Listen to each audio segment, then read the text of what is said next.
Sí, entonces, a ver, vamos a ver. Las déjale, compartimos. Esta. Esto.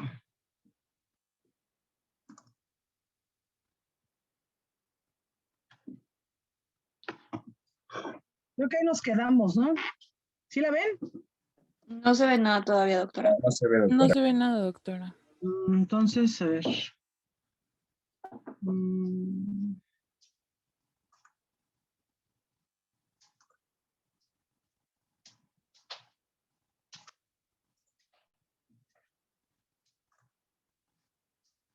¿Eso sí lo ven?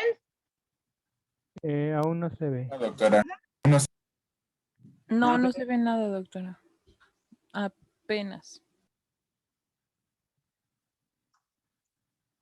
Ya se ve, doctora. Ahora sí.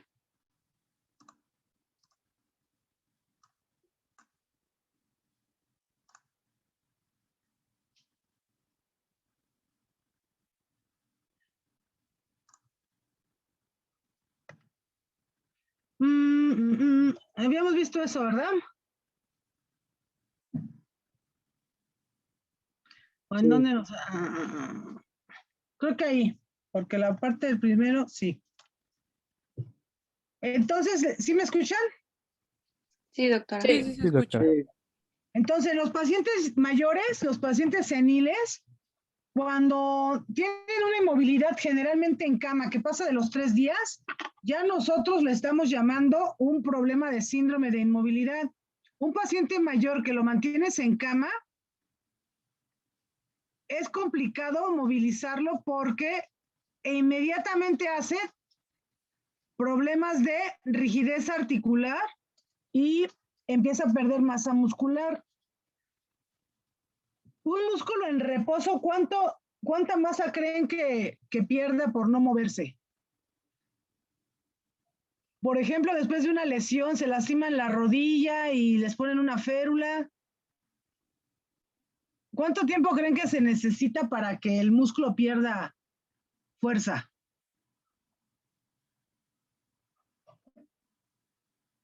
¿Una semana? Una semana sin usarlo, ¿cuánto pérdida te genera?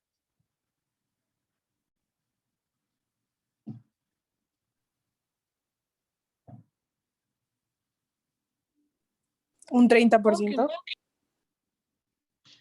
Si nosotros tenemos un músculo en reposo, que sería, por ejemplo, nosotros después de dormir 8 horas, no tienes una hipotrofia muscular porque la realidad es que está un músculo en reposo, pero no está metido en un yeso o en una férula o está lesionado que te impida la movilidad, porque incluso dormido, pues hay contracciones musculares y te cambias de posición. Entonces eso hace que la musculatura no se altere durante el sueño, al contrario, mejora, ¿por qué? Porque estás de descanso. Pero si tú te quedas en la cama 3, 4, 5 días, los músculos entonces empiezan a perder volumen. Y ese volumen se puede ver reflejado cuando los mides. Tú te mides no sé, el perímetro de un muslo y después de 3 o 4 días de estar tumbado en cama o de haber tenido un esguince y usar una férula, te lo vuelves a medir y el músculo pierde masa, pierde fuerza y pierde volumen. Si tú vuelves a medir ese muslo a las 20 días, puedes tener hasta 2 centímetros de diferencia con respecto al lado sano. Un músculo que tú dejas en reposo, guardado en un yeso, guardado en la cama por días, puede perder hasta 1 centímetro por día de volumen por estar sin usarse. Entonces imagínense si cuando hacen ejercicio el recuperar o el lograr que tu músculo sea un poquito más voluminoso, más grande, más hipertrófico, porque lo estás trabajando tan solo por el reposo de 24 horas sin usarlo, puedes hasta perder esa masa muscular. Entonces imagínense una persona que de por sí ya tiene le dicen sarcopenia, y está perdiendo masa muscular tan solo por el proceso de envejecimiento y ustedes lo dejan en reposo, ya considerando 3 días de cama, ya estamos con un paciente con inmovilidad. Ya vamos a tener debilidad muscular, vamos a tener en algunos casos rigidez articular, vamos a tener pérdida del equilibrio, vamos a tener limitación para levantarse de la cama, ¿sí? Y entonces esos pacientes, depende de las familias, pero muchas deciden pues ya no levantarlos porque es un trabajo inmenso, volverlo a reintegrarse, volver a que sea independiente. Entonces, en los pacientes mayores lo que hay que evitar es precisamente que guarden cama, a menos que por alguna patología crónica o que se haya agudizado o que se hayan caído y se hayan fracturado, ameriten tener forzosamente el reposo en cama, porque de otra forma no podrían mejorar sus condiciones. Pero la cama es lo mínimo de tiempo que pudiera o debieran estar los pacientes, porque el paciente encamado, ya lo dijeron ustedes, pierde músculo, pierde fuerza para levantarse, se empieza a escarar, empieza a tener problemas gastrointestinales, se extriñen, al rato se impactan, después hacen problemas de oclusión intestinal, pueden hacer trombosis de las piernas, trombosis de los brazos, pueden hacer problemas de neumonía y si ya tenían algún antecedente respiratorio, agudización de ese antecedente. Y seguramente, así como dice allí, el 50% se va a morir en ese mismo año. Y por todas las complicaciones que tienen al estar en cama. ¿Sí? Ahora, ¿qué habíamos dicho como factores predisponentes? Hay pacientes en los que forzosamente van a tener que guardar reposo porque no tenemos otra opción o que la opción del reposo es la manera de mejorar sus condiciones. Un paciente que se cae y se fractura, necesitamos el reposo para que consolide la fractura. Un paciente con osteoartrosis puede estar limitado por los periodos de agudización a la movilización por el dolor, ¿sí? Un paciente que tuvo un EBC, ya sea por una enfermedad isquémica transitoria, porque hizo alguna hemorragia, ¿sí? Entonces podría obligarse a mantener cama, ¿por qué? Pues mientras se recupera. Los pacientes que se infartan, pues también se les indica el reposo, ¿sí? Pacientes con neumonía también se les indica reposo, pero no cama, ¿eh? Ni al infartado ni al paciente con neumonía se les indica cama al 100%. Se les indica el reposo. Y el reposo no es igual a cama. El reposo es un rato en la silla, un rato en el sillón, un rato en la cama, otro rato en la silla, otra vez al sillón, otro rato a la cama. ¿Sí? Es un paciente que no vas a sacar a la calle que camine y que le dé 2 vueltas al parque, pero sí necesitas que se mueva. ¿Sí? Ahora, los otros factores que tendrían que ver con a veces la atención que se les da a los pacientes, la atención médica o las indicaciones médicas, funcionan negativamente con la evolución de la mejoría de los pacientes. El paciente mayor le das medicamento para la gastritis, medicamento para la presión, medicamento para controlar su glucosa, medicamento para la neuropatía. Es que también tiene Parkinson, medicamento para el Parkinson. Es que se le va la memoria, el medicamento de la memoria. Es que no duerme las noches, medicamento porque duerme las noches. Es que en las mañanas está somnoliento, medicamento para que despierte. Es que está metido en la cama y no se quiere salir, medicamento para la depresión. Es que se pone grosero porque lo quiero levantar de la cama, medicamento para la ansiedad. Todos esos medicamentos juntos, lo único que le generan al paciente, pues son problemas gastrointestinales o que se esté mareando y se caiga, ¿sí? Y entonces no estamos contribuyendo positivamente a que los pacientes sean independientes y que sus condiciones de vida mejoren. Por eso actualmente, y eso es una necesidad del mundo, es que una vez que la población ya está envejeciendo y que la gente no se está muriendo madura, en la edad madura, sino se está muriendo a una edad más avanzada, se necesita una especialidad que nos ayuda con estos pacientes. ¿Cuál es? Geriatría. Geriatría.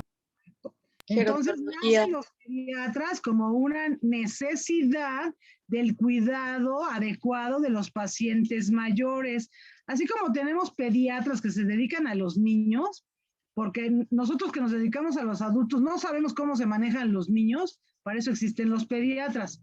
Es igual, el paciente geriátrico vive en una edad que requiere muchos cuidados, pero también también requiere una atención específica. Requiere que se le estudie si el paciente es independiente, si el paciente en un momento dado va a necesitar ayuda de la familia. ¿Qué opciones tengo en el momento en que lo capto de que el paciente siga siendo independiente en un futuro inmediato? ¿Sí? Que el paciente pueda hacer todavía lo que le gusta y que la prescripción de medicamentos que tome sea solamente la mínima indispensable. Que no lo atasque de medicamentos y de cosas o que le indique reposo y que no se mueva, porque sabemos que eso va en contra de la buena calidad de vida de los pacientes de la tercera edad.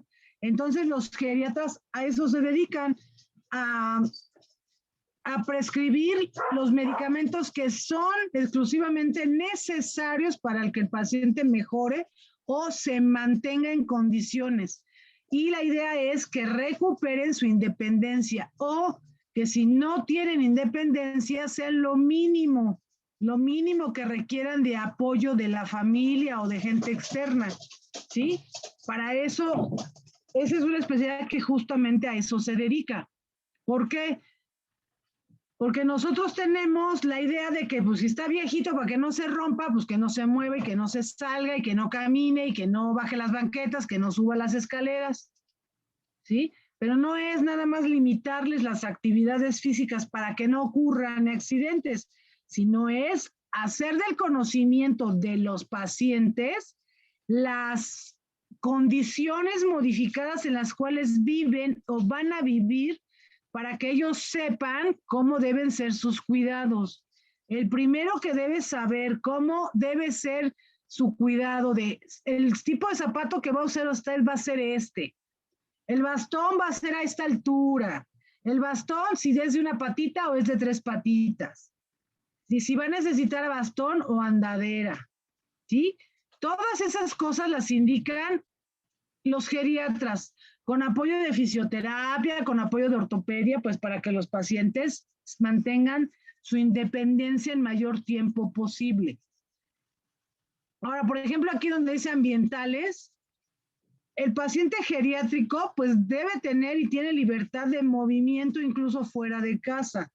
El problema es cuando llega a la calle y resulta que las banquetas están muy altas, no hay banquetas, no hay aceras donde pueda caminar, no hay lugares específicos donde se deba cruzar la calle, ¿sí? Entonces, todo eso ocasiona que pues se mantengan confinados en su casa porque es un peligro el que puedan salir a la calle. Porque de caerse, un paciente senil que se cae y de malas se fractura lo más frecuente una cadera, difícilmente va a regresar a su vida habitual previa a la caída, porque el dolor que les da por la fractura es tan intenso que ellos tienen miedo de volverse a caer y volver a sentir lo mismo. Después de que los operan pasa lo mismo. También se sufre en la cirugía porque son cirugías cruentas. Y después el miedo que les queda o el temor a caer, pues hace que aunque le hayas puesto una prótesis muy bien puesta, una cadera que quede muy estable, es difícil que ellos vuelvan a ser totalmente independientes. ¿Sí? Y entonces, por eso dicen que el que un paciente se fracture una cadera es el principio del fin. Porque entre que se opera, entre que se recupera de la cirugía, justamente en esos tiempos es cuando fallece, porque mientras se recupera está en cama, mientras guarda cama hace hipotrofia muscular, esa hipotrofia muscular les limita la movilidad y después de limitarles la movilidad por la fractura, ya no tiene la suficiente fuerza para movilizar los músculos. Y otra cosa que les pasa muy frecuentemente a los pacientes seniles que se caen y se fracturan la cadera es que sean candidatos a la colocación de una prótesis, que son de los tratamientos más frecuentes e indicados en casos de fracturas. Los pacientes tienen tanta labilidad ya por sus problemas crónicos degenerativos que hacen isquemias cerebrales transitorias. Mucho paciente senil, y no nada más que se fractura la cadera, sino también hay mucho paciente que se opera de próstata y le pasa lo mismo, es que hagan isquemias cerebrales transitorias. El que tú sometas a un paciente a una cirugía mayor y que además provoque sangrado, una fractura de cadera no la puedes manejar con isquemia. En caso de una próstata tampoco. Entonces son pacientes que al sangrar genera, hay una disminución del flujo sanguíneo al cerebro y hacen isquemias cerebrales. Cuando el paciente sale del quirófano y sale y tú le dices a la familia, su cirugía salió bien, su prótesis está bien colocada, quedó estable, no se va a luxar, se puede movilizar mañana. El paciente sale, después de una isquemia cerebral, sale, sí, vivo, pero ya no reconoce a la familia, no habla, no se mueve, solamente te mira, no entiende, ¿sí? Y todo ese tiempo que deberás invertir en hacer una rehabilitación neurológica, porque ahora es lo que va a necesitar también, pues el paciente se muere, porque difícilmente lo vas a poner a caminar. Entonces son pacientes que ya no salen de la cama y que el hacerles la cirugía pues fue la opción más pertinente para recuperarlos pronto. Sin embargo, la evolución es mala. Es mala y son pacientes que después de haberse operado evolucionan a una neumonía, se empiezan a escarar y fallecen. Por eso es que lo más importante con ese tipo de pacientes es la prevención, porque no es nada más el que tú lo operes o que le soluciones el problema con una cirugía. La realidad es que la cirugía no es suficiente, además de tener que valorar pues los resultados inmediatos integrales del paciente, porque si tú lo operas de una cadera y te quedó perfecta la cadera, pero el paciente tuvo durante el procedimiento quirúrgico isquemia cerebral, definitivamente pues no fue una cirugía exitosa, ¿sí? Entonces, ese tipo de situaciones que ocurren muy frecuente con estos pacientes, las tenemos que considerar porque también tendría que ver eso con la aceptación o no de realizar una cirugía. ¿Sí? Entonces, quedamos que si yo tengo un deterioro funcional por cualquier situación, ¿me puede generar un síndrome de inmovilidad o no? Una fractura, un EBC, en cualquier paciente, a ver qué dicen.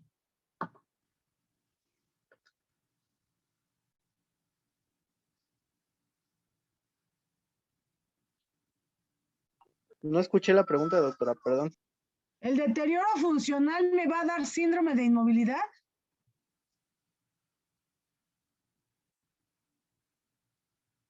Por ejemplo, una fractura de cadera es igual cierta manera, a síndrome de inmovilidad. no, pero sí lo puede generar, ¿no?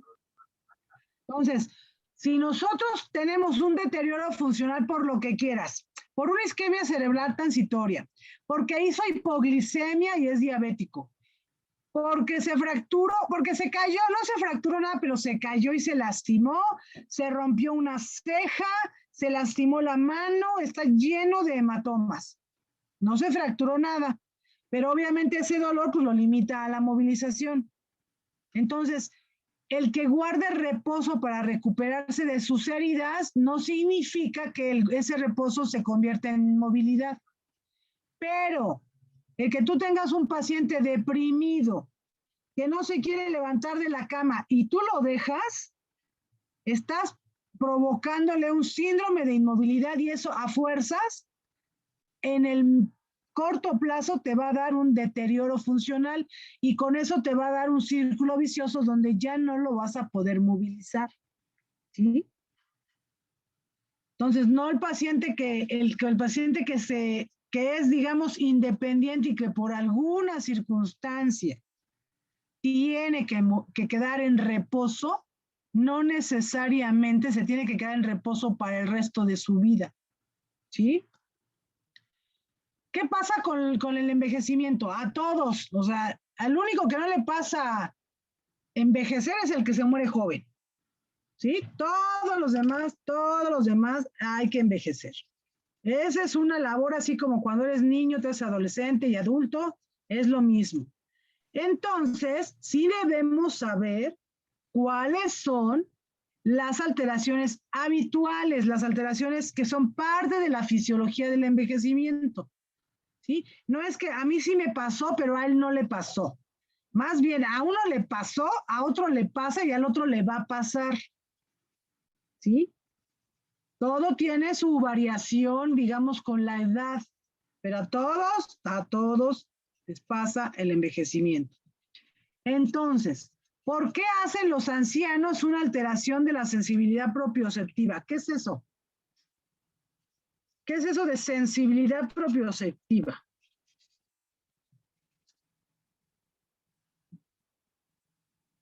Son las características de saber la posición de los músculos o de dónde se encuentra.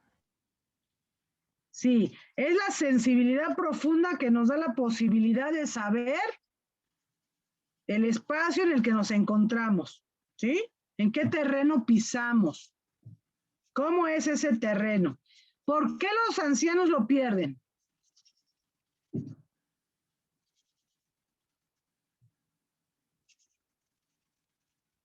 Doctora, perdón, yo no escuché. ¿Por qué los ancianos lo pierden? Pero yo no escuché antes. ¿Por qué lo pierden? No he dicho más. ¿Por qué pierden la sensibilidad propioceptiva? Pues Justamente por degeneración el deterioro neurológica. neurológico que habíamos hablado. ¿Cuál deterioro neurológico? A ver.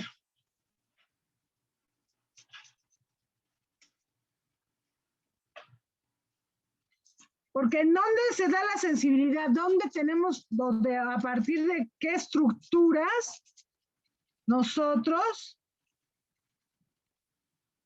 tenemos la sensibilidad profunda?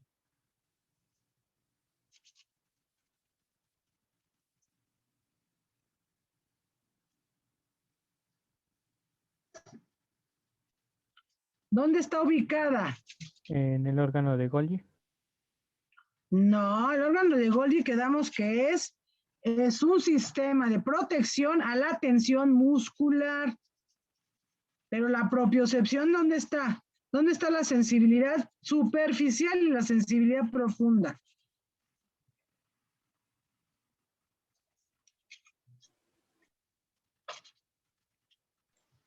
Bueno, la superficial estaría,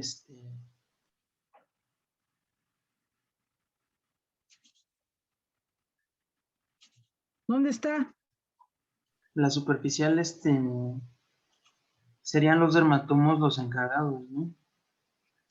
Los dermatomas son los encargados de llevar esa sensibilidad. Más bien, los dermatomas son el mapa donde tú ves específicamente en qué regiones del cuerpo está cada dermatoma. Puede ¿Sí? ser la que se encuentra pues en tendones, músculos, huesos y todo eso, la sensibilidad profunda.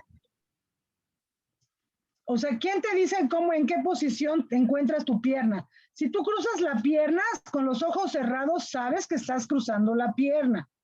Si te ponen una mano sobre tu mano, sabes que hay algo sobre mi mano. Si te toca la espalda, sabes que hay algo que está tocando tu espalda. Si tú pisas el suelo, puedes percibir incluso si el piso está liso o no está liso. El que tú subas o bajes un escalón, puedes calcular la altura y eso va a regular la contracción de tus músculos para subir un escalón que es alto o un escalón que no es tan alto. ¿Sí? Esa es la sensibilidad profunda, el que te aprieten una mano y que tú sepas que te están apretando la mano. Que tengas todo ese tipo de cosas tendría que ver con la sensibilidad profunda. ¿Y esa en dónde está? Serían en los mecanorreceptores, ¿no? ¿De dónde sale? ¿Dónde Pues, surge la sensibilidad? pues es a partir de, como menciona mi compañera Aurora, es que viene a partir de los ligamentos, de músculos, de las articulaciones. Ustedes ya vieron neurología, ¿no?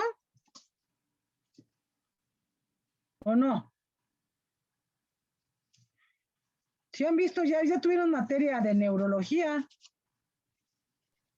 Pues la estamos llevando ahorita, doctora. Bueno, ¿para qué sirve la médula espinal entonces? Pues llegan todos, bueno, esos estímulos a la médula y eso ya los lleva a, pues depende a qué zona del cerebro corresponda. Sí, pero la sensibilidad profunda y la sensibilidad superficial directamente no están hasta el cerebro. Acuérdense que la médula espinal la dividimos en dos, en astas posteriores y astas anteriores. Las astas posteriores, ¿qué tipo de sensibilidad llevan? O más bien, ¿qué funciones tiene las astas posteriores? ¿Son motoras o sensitivas?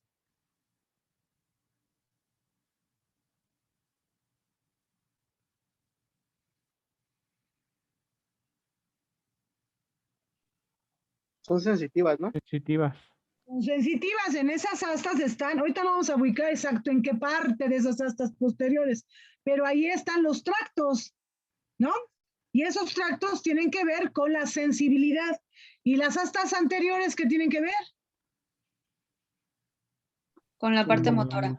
Exacto, la parte motora, ¿sí? Entonces, yo para saber cuál es yo cuando dentro del envejecimiento va a haber, pues la degeneración, envejecimiento también de la médula espinal, junto con todo.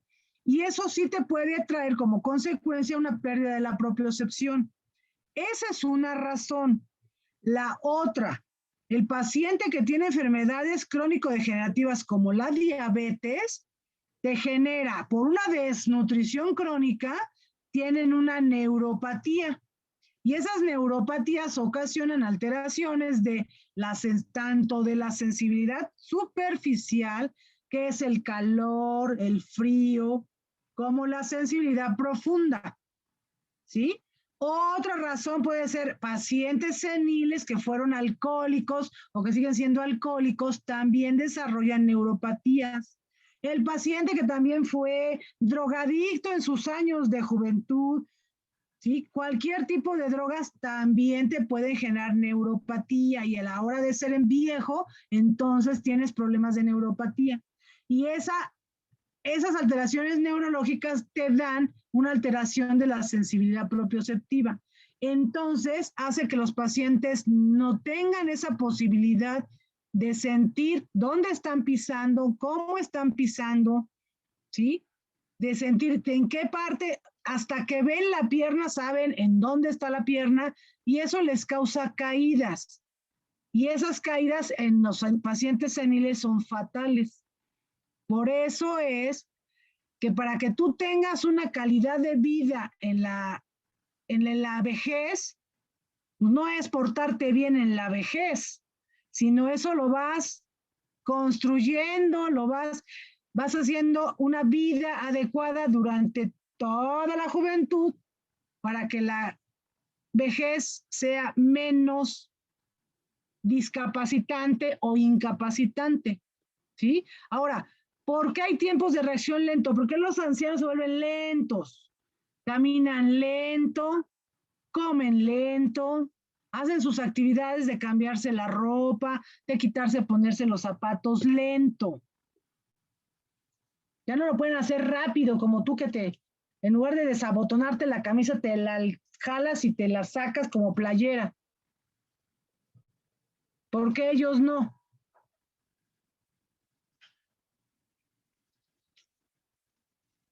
¿Por qué se vuelven lentos? Por su sinapsis. ¿Qué le pasa a la sinapsis? ¿Son lentas las sinapsis? ¿Se vuelven lentas las neuronas? Pues no, solamente que tienen menos neuronas. Ya se les mueren las neuronas y entonces tienen menos sinapsis. Podría ser por procesos de desmineralización, en donde se va perdiendo un poco la velocidad con la que pasa la sinapsis de una neurona. Exacto. La posibilidad que nosotros tenemos de respuesta tiene que ver con la velocidad de conducción de las neuronas. Si esa velocidad de conducción disminuye, pues nosotros nos vamos a volver lentos en la respuesta, ¿sí? Entonces, todas tus actividades van a ser, sí las vas a hacer y las vas a hacer bien, pero van a ser más lentas.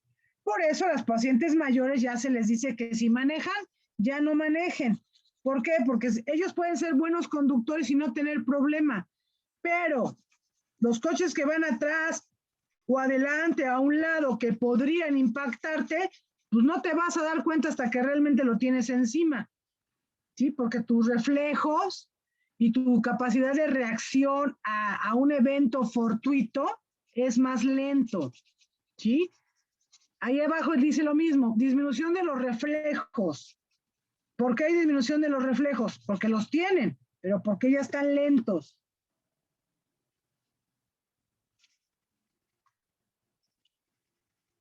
Porque la conducción hacia ellos ya no es la misma.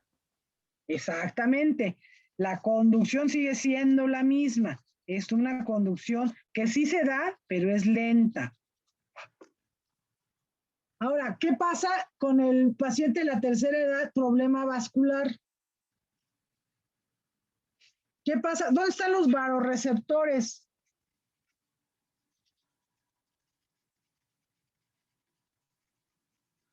¿Los varoreceptores de qué se encargan? Regular el flujo y la presión sanguínea. Exacto. Entonces, si ya no tienes esa capacidad, difícilmente vas a poder reaccionar a una, por ejemplo, que tuvieras que hacer una carrera rápida, que tuvieras que agacharte en un momento determinado, ¿no? Que pudieras voltear muy rápidamente para responder a algún estímulo, ¿sí? Entonces, esos varoreceptores también envejecen y al envejecer ya no dan una respuesta adecuada en cuanto a la presión y los pacientes, a menos que sí tengan realmente un problema cardiovascular, son pacientes que si los levantas de la silla rápido, ¿qué les pasa? Se marean. Se desmaya. Se marean y se pueden caer. Si les das de comer y los levantas rápido de la mesa, ¿qué les pasa?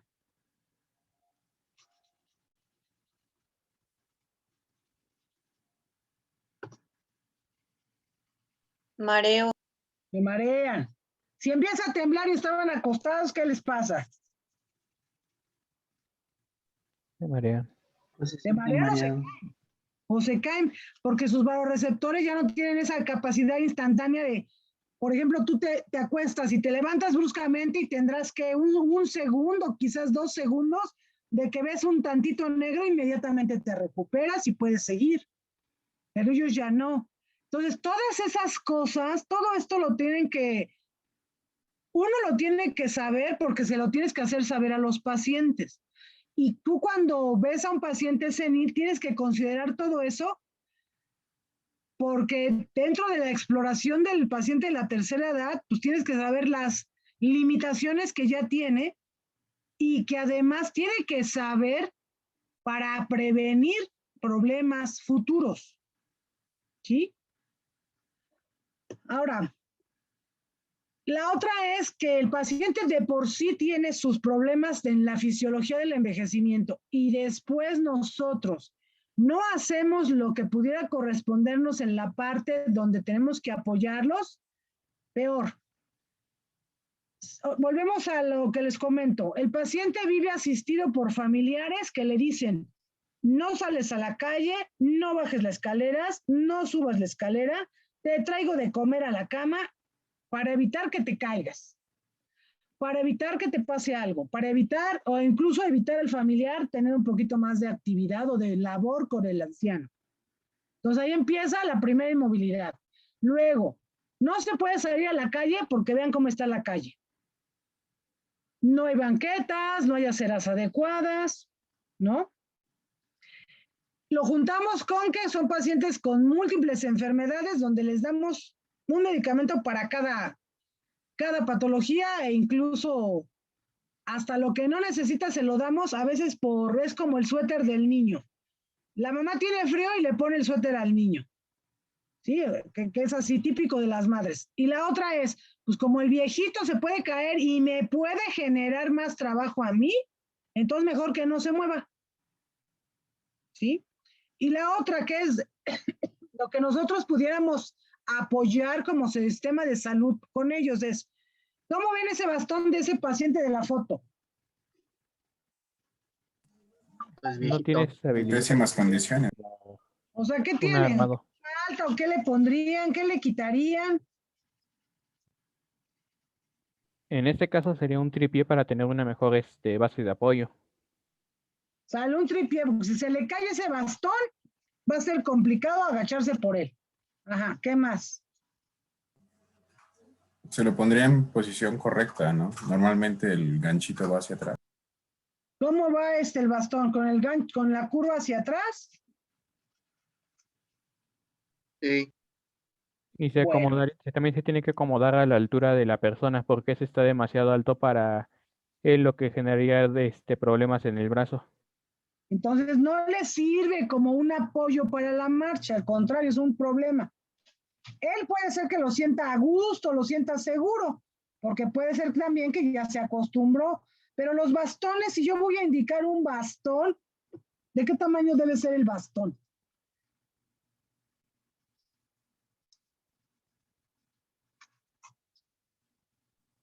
¿Que le dé la altura de la cadera? Exactamente a qué altura de la cadera. En la cresta ilíaca anterior. No, pues la cresta ilíaca es, o sea, si la mides de superior a inferior, fácil son como 25 centímetros. ¿A poco le vas a dar 25 centímetros de rango a tu bastón? ¿Cómo 25 centímetros? Sí, o sea, la cresta ilíaca como tal es toda la curva del ilíaco. Donde Tendría empieza que quedar a la altura de la muñeca, ya estando el bastón al lado de la persona. ¿altura de cuál muñeca? ¿Con el brazo doblado, estirado? ¿Cómo? Con el brazo en posición anatómica tendría que llegar hacia la muñeca, a la altura de la muñeca. ¿Cómo es el brazo en posición anatómica?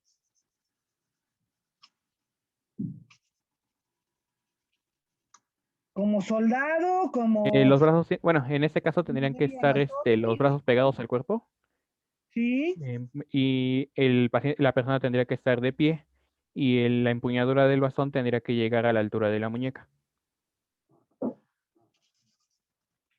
así con los brazos extendidos.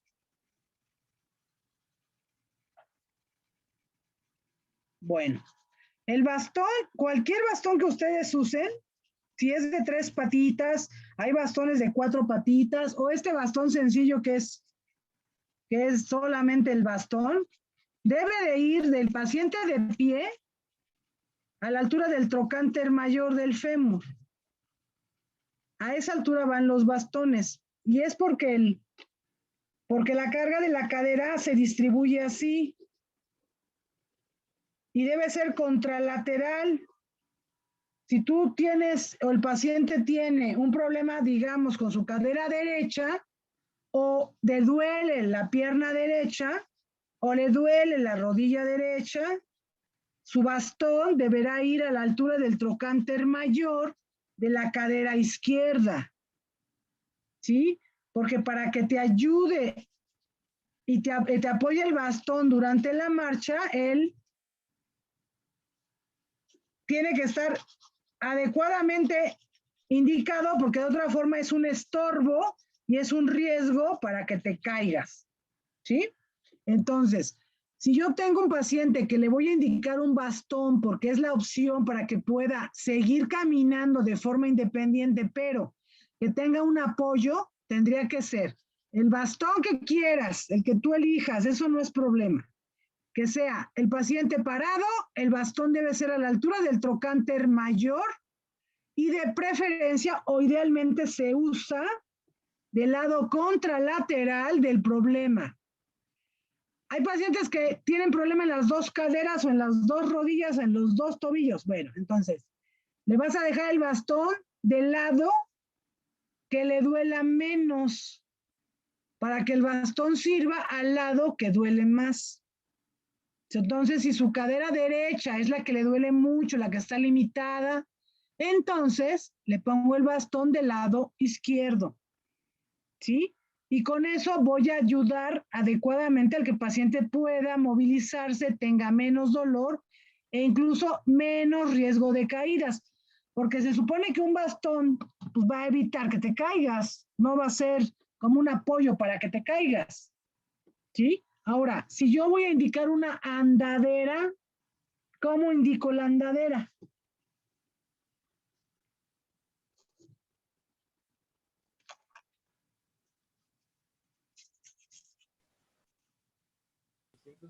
¿Cómo deberá ser mi andadera? ¿Qué le pongo a la receta para la andadera? Pues igual un poquito más alta que la cintura. O sea, un poquito más alta que la cintura. ¿O hasta dónde debería de ir? Porque si la pongo muy bajita, el paciente se va a agachar. Si la pongo muy alta, va a empezar a tener problema de los hombros y los codos, ¿no? No sé, a la altura de la porción superior de la cresta ilíaca.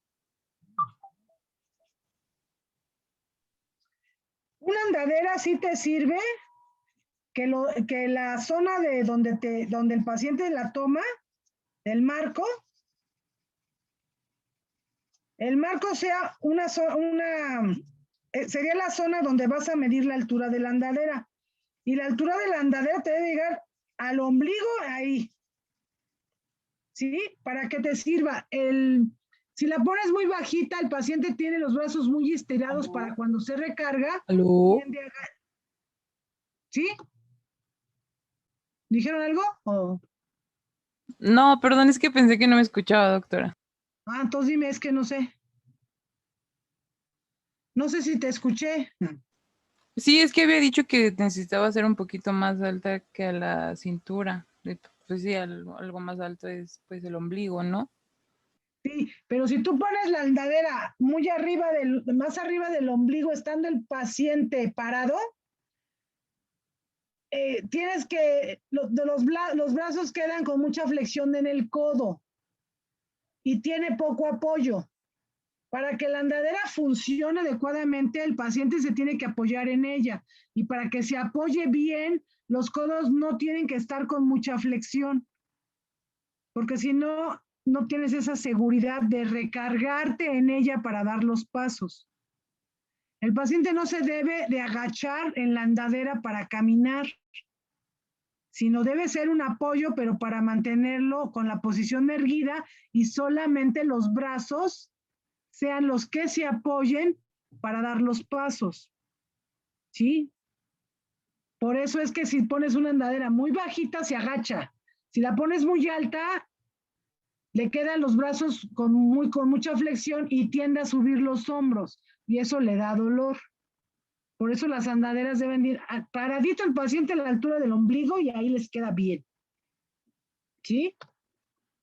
Ahora, ¿qué pasa con la fisiología en cuanto a problemas psicológicos? ¿Qué le pasa a los pacientes seniles?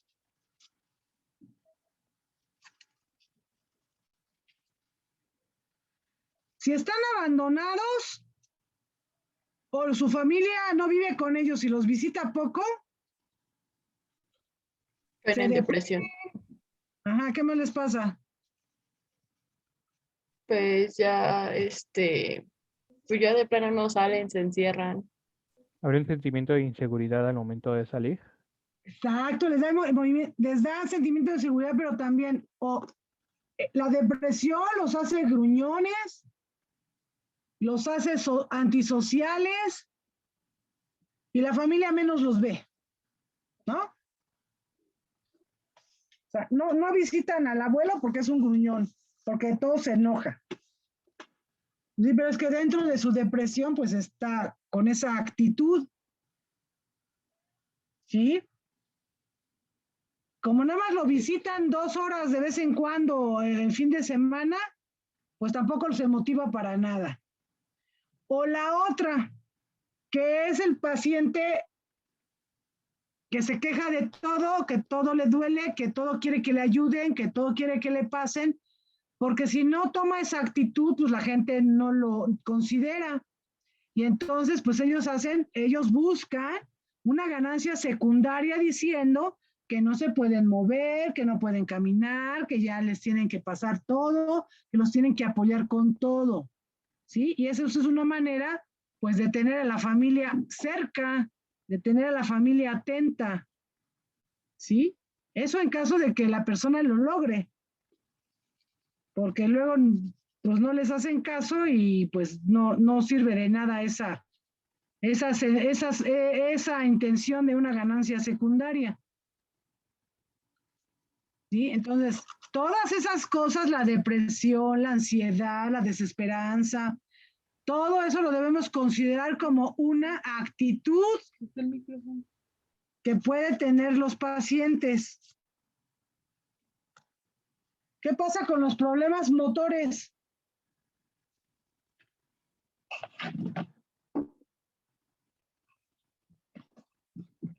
¿Qué pasa con los músculos?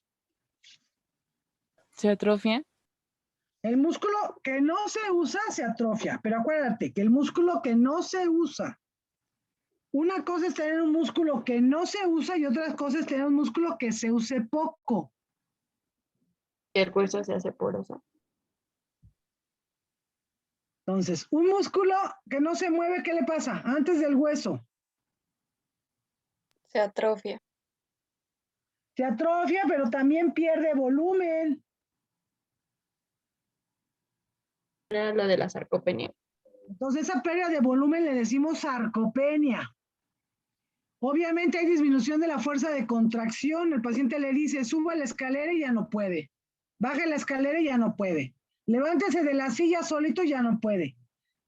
Se sentarse, digamos que lo hace, con cierta inseguridad logra sentarse, pero a la hora de levantarse, necesita que lo ayudes a levantarse. ¿Sí? ¿Qué pasa con los músculos en general?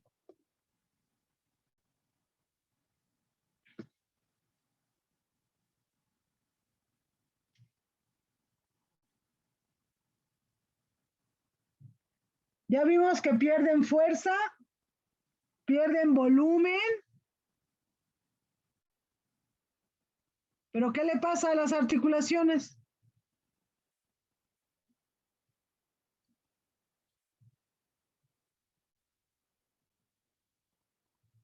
¿Se empezarían a atrofiar?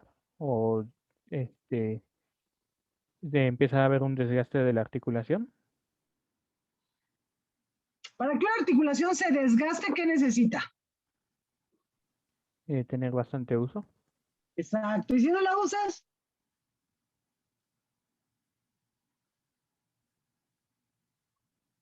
Si no la usas, se desgastará. Tendrá su problema de artrosis. Si no la usas, No. pues no.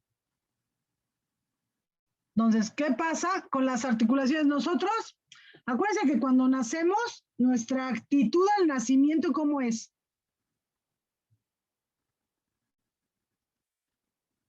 ¿Cómo es la actitud de un recién nacido? Se mueve mucho. ¿Es demandante? ¿Cómo? Se la pasa, es demandante, se la pasa llorando para pedir sus necesidades. No, pero la Se la actitud, pasa acostado. ¿cómo es? Se la pasa acostado. Pues sí, porque no se puede mover, pero ¿cómo es su actitud? ¿De qué forma está? Posición fetal. Exacto, la posición fetal es con una posición de flexión de la columna, de flexión de la cadera, flexión de las rodillas, ¿sí? ¿Cómo están los brazos? Están en aducción los hombros, en flexión los codos, los puños cerrados. Sí, esa es la actitud del recién nacido. ¿Sí o no? Sí. Sí. Sí, Entonces, conforme se va desarrollando y creciendo, va adquiriendo otras capacidades y entonces empieza a dominar la extensión de sus articulaciones, todas. Bueno, en el paciente de la tercera edad o el paciente que está envejeciendo, esa disminución de la movilidad hace que vuelva a fortalecerse o que gane la flexión articular y otra vez vuelve a su posición fetal. Flexión de columna, flexión de los aducción de los hombros, así como tienen esta foto de la derecha, así. Entonces, cuando nosotros queremos que ese paciente vuelva a caminar, vuelva a movilizarse de forma independiente, los codos ya no estiran, las muñecas ya no hacen extensión, las rodillas ya no hacen extensión, las caderas tampoco hacen extensión y entonces cuesta mucho trabajo volverlos a movilizar porque los músculos empiezan a hacer contracturas, los músculos ya no se estiran, ya se mantienen en una contracción con flexión de la articulación y entonces ya no tienes posibilidad de movilizarlos. Por ejemplo, vean estas fotos de la izquierda. Todos los pacientes están en un reposet,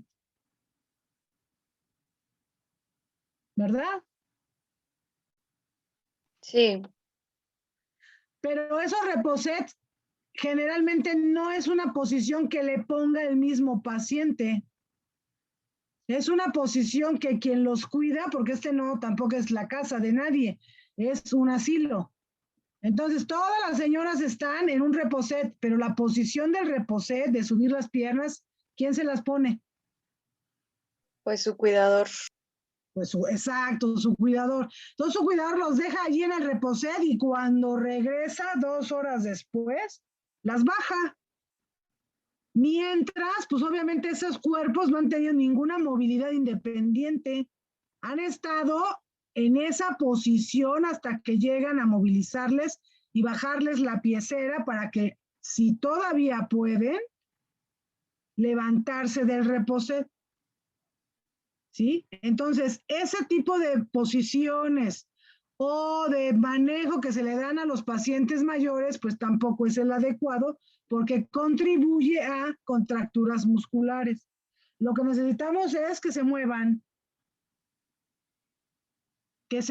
para que sus articulaciones estén tanto en flexión como extensión, se movilicen de forma, digamos, lo más normal o lo más independiente que se pueda. Ese es el objetivo. ¿Sí? Entonces, ¿qué es lo más frecuente que le pasa a los pacientes de la tercera edad en la vida? Aparte de que se arruguen. Se cae. Que se caigan. ¿Sí? Entonces, una caída es la llegada no intencional al suelo. O sea, la gente no piensa en caerse, la gente no se quiere caer. Alguna situación ocurre, ya sea por un mareo, por una, de momento una lipotimia, tropezón, un escalón alto, una pantufla mal puesta, ¿sí? Y el paciente se cae, ¿sí? ¿Qué pasa? Si se cae, tiene la opción de levantarse de forma independiente o de mantenerse en el suelo hasta que un tercero venga y lo levante. ¿Sí? Fíjense cómo están las estadísticas de las caídas, tan solo por caerse. ¿Sí? Cuando las gentes se caen, puede ser que se mueran de la caída por algún EBC que hagan, ya sea que el impacto contra el suelo les ocasione un sangrado o que hayan tenido un sangrado o una isquemia cerebral y eso haya ocasionado la caída. ¿Sí? También puede ocurrir que el paciente se fractura estando en movilidad y esa fractura hace que se caigan. y la otra es que al caerse se fracture en una cadera, ¿sí? Porque puede haber fracturas sin que el paciente se caiga, ¿eh? ¿Qué pasa? Nosotros como país todavía subdesarrollado ocurre que nuestros viejitos que se caen, 8 de cada 10 se mueren. ¿Por qué? ¿Por qué creen que se mueren tanto?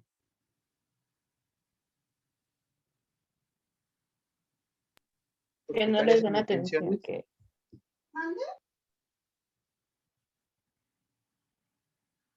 ¿Qué le pasa al paciente aquí? Pues carecen de atenciones y de una buena atención médica.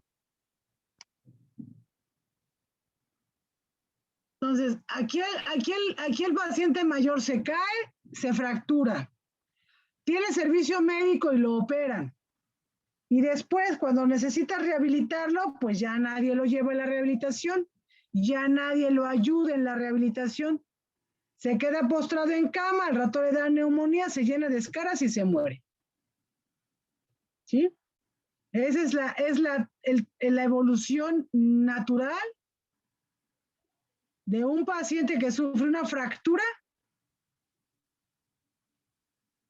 y que no tiene la oportunidad de tener, y no porque no tenga el servicio, igual tiene el servicio, pero pues puede ser un servicio como el de nuestro IMSS, que está lleno de pacientes, que no tienes una rehabilitación personalizada, que se dan rehabilitaciones con folletos para que hagan en su casa, que cuando los pacientes van a rehabilitación al lugar de la rehabilitación les dan 15 minutos de terapia, 20 minutos, ¿sí? Y entonces, pues no es suficiente, y eso de estar llevando al paciente tan problemático, estarlo subiendo al taxi, bajando el taxi, terminan por llevarlo un par de veces y después renuncian a la terapia, y los pacientes pues terminan limitando su movilidad pues ya en su casa, porque pues el viejito que no se mueve pues no es riesgo para que se caiga otra vez, y ese es el fin, ¿sí? Todos los pacientes terminan, una vez que se caen, ya nada más hay que contar las semanas las cuales va a seguir viviendo, porque seguramente en el primer año de vida esos pacientes que se caen se van a morir. En el primer año después de una lesión. El otro 50% se va a morir en el siguiente año. Entonces, ¿las caídas son impredecibles? Sí, ¿no? No todas. Sí, el paciente que es cuidadoso y que sabe sus limitaciones, pues no anda haciendo cosas heroicas, ¿no? El paciente que ya sabe que tiene problemas de equilibrio, que ya sabe que tiene problemas con que ya no lo sostienen bien sus piernas, pues no se anda subiendo un banco y del banco a otro banco para alcanzar algo en la cocina, ¿sí? Se tiene que limitar pues a estar en un terreno plano, a subir y bajar las escaleras siempre tomado del barandal, a usar zapatos cerrados, zapatos que no se les resbalen, que no se les salgan al dar los pasos, ¿sí? Esas cosas que sí puede prevenir el paciente, lo debe prevenir y debe saber cómo prevenirlo, ¿sí? Ahora, el paciente que todavía sale a la calle, otro, tiene que saber que pues no puede andar caminando a media calle, que debe buscar apoyo en caso de que tenga que cruzar la calle, ¿sí? Que debe de cuidarse de que si sale con su bastón, sea un bastón seguro, bien indicado, adecuado, ¿sí? Porque todo eso es prevenible. Hay una definición que tiene la OMS como que es así, esta definición es muy completa, aunque pues no es una definición que nosotros tengamos, digamos, presente en todos los momentos cuando un paciente se cae. En las historias clínicas pones pues que el paciente se cayó de su propia altura al levantarse al contestar el teléfono, o se cayó de su propia altura porque también se tropezó con el tapete de su casa, ¿sí? O muchos pacientes todavía se tropiezan con el rebozo porque usan sandalias sin correas. Entonces, pero esta es una definición, digamos, completa, lo que es una caída. Debemos de saber por qué, porque les decía que en caso de fracturas, llega a veces el paciente y te dice, es que no me caí. O sea, sin embargo, lo levantaron del suelo y ellos te dicen, no me caí. Entonces son pacientes que se fracturaron mientras se movilizaban y efectivamente no se cayeron porque se fracturaron. O sea, no se cayeron y se fracturaron o la lesión les trajo como consecuencia o la caída, el impacto contra el suelo les ocasionó la fractura, ¿no? Es tal su grado de osteoporosis que tan solo por ir caminando se fracturaron y eso hizo que se cayera. Y hay pacientes que así te lo dicen, pero pues no les creen porque dicen, ¿cómo va a ser que usted llegue aquí todo roto y no se haya caído? No, la realidad es que puede pasar, ¿sí? Entonces, miren lo que produce la cama. Una semana de cama, ¿eh? Se fractura el lunes y lo operan al siguiente lunes. Vean, ¿cuánto pierde de fuerza muscular? Por eso el paciente que se queda en cama, cuando le dices, ahora sí lo voy a levantar, pues ahora no me levanto. Tiene dolor en las articulaciones. Cuando un paciente está en cama, ¿en qué posición está?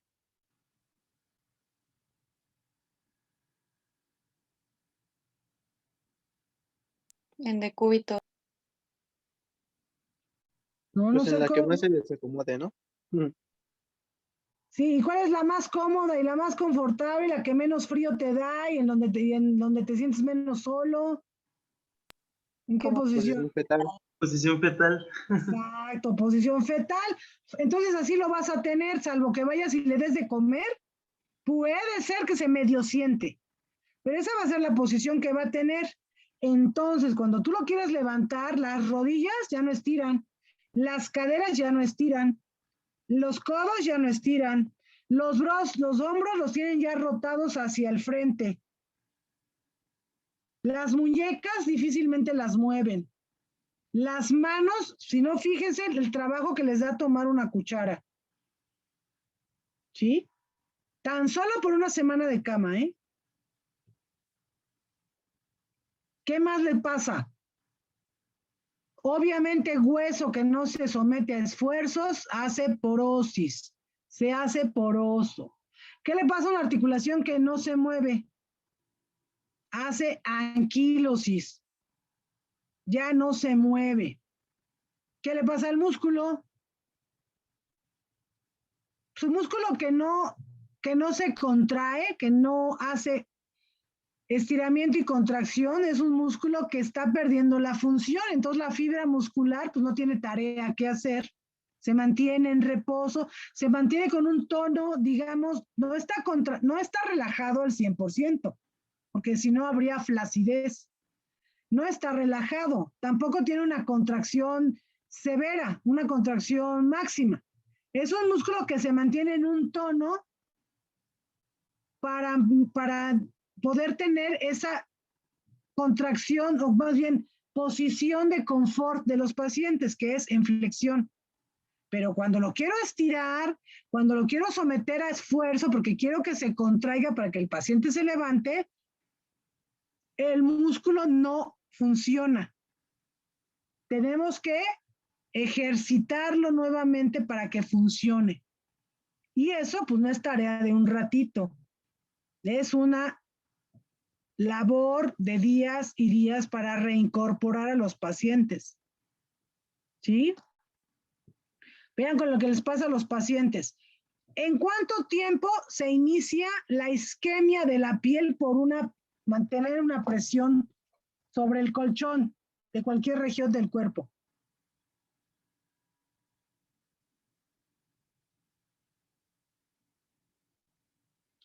¿Cuánto tiempo necesito para que se haga una escara por presión?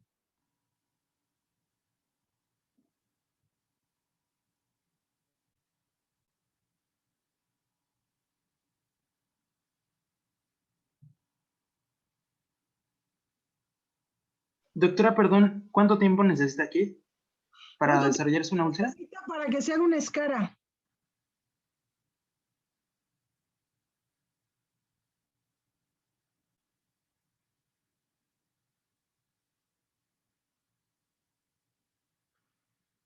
¿Se hace en un día, en una semana, en 2 horas?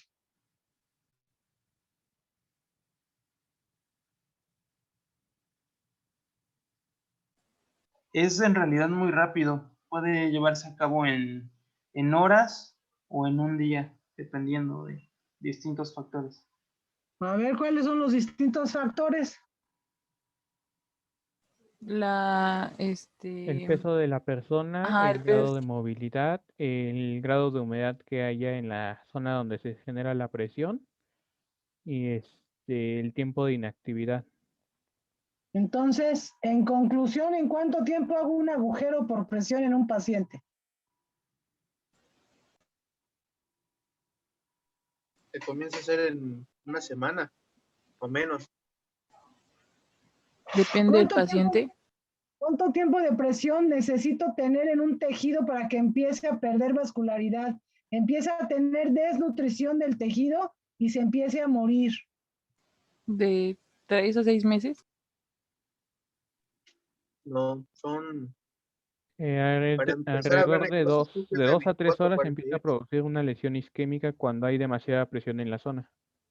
Exacto. Entonces, un paciente que yo mantengo en cama y lo dejo todo un día boca arriba, por ejemplo, para la noche ya tengo la zona más pesada del paciente, que generalmente es la zona sacra. Ya va a tener datos de isquemia, ya va a ser una piel pálida, va a ser difícil que recupere color y para el otro día ya hizo ahí una zona de endurecimiento de la piel, ya no recupera color y para el otro día, pasado mañana, ya tiene un boquete, ya hizo una úlcera, ¿sí? Entonces, los tejidos para mantenerlos viables necesitan tener movimiento, aunque esté el paciente en la cama, necesita movimiento porque 2 horas es suficiente para que el tejido empiece a perder su nutrición por presión. Entonces, un paciente hay que estarlo movilizado, entonces, ¿cada cuándo? La tarea es movilizar, movilizar, movilizar. ¿Cada cuánto les voy a decir al paciente que se debe mover? O a la familia que lo debe mover.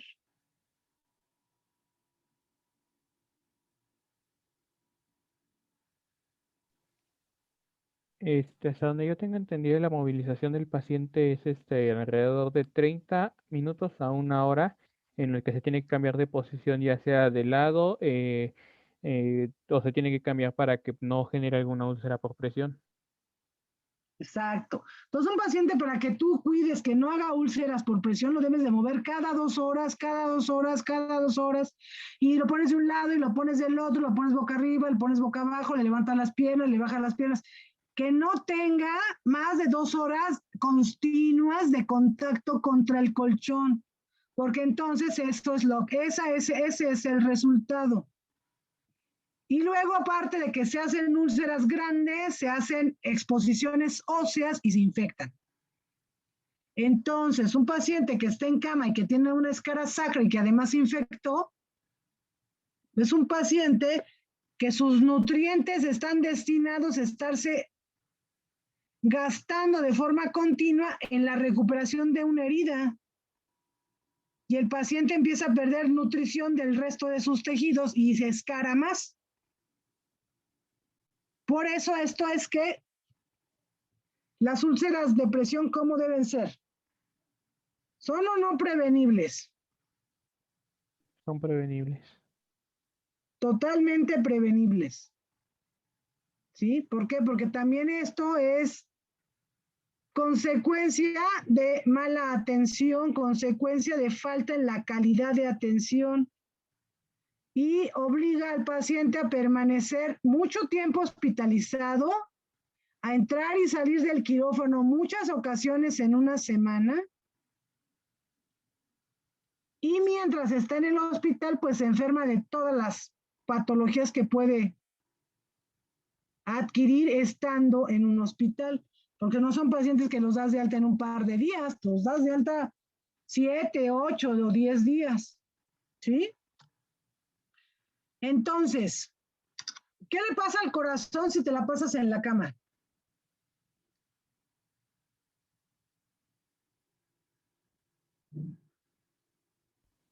El caso cardíaco por inactividad de los demás sistemas.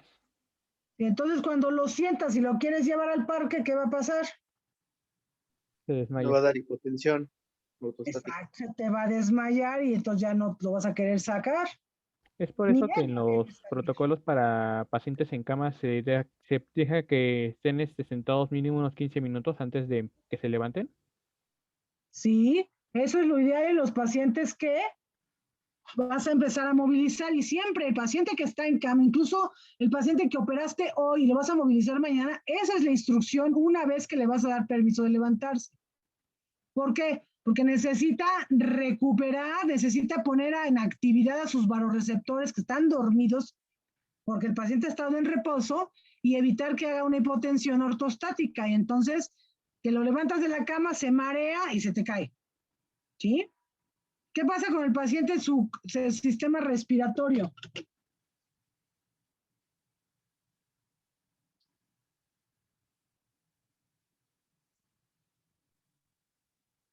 Pues hay una disminución, una depresión, ¿no? Del gasto, ya que pues no hay mucho movimiento muscular, no hay tanto requerimiento de oxígeno y pues disminuye la capacidad, bueno, la respiración.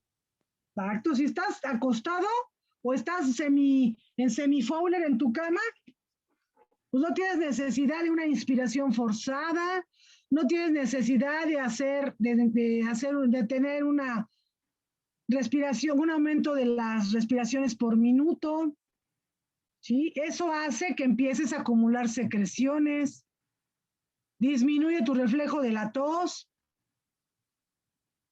y por eso los pacientes empiezan con problemas de neumonía. ¿Qué le pasa al genitourinario?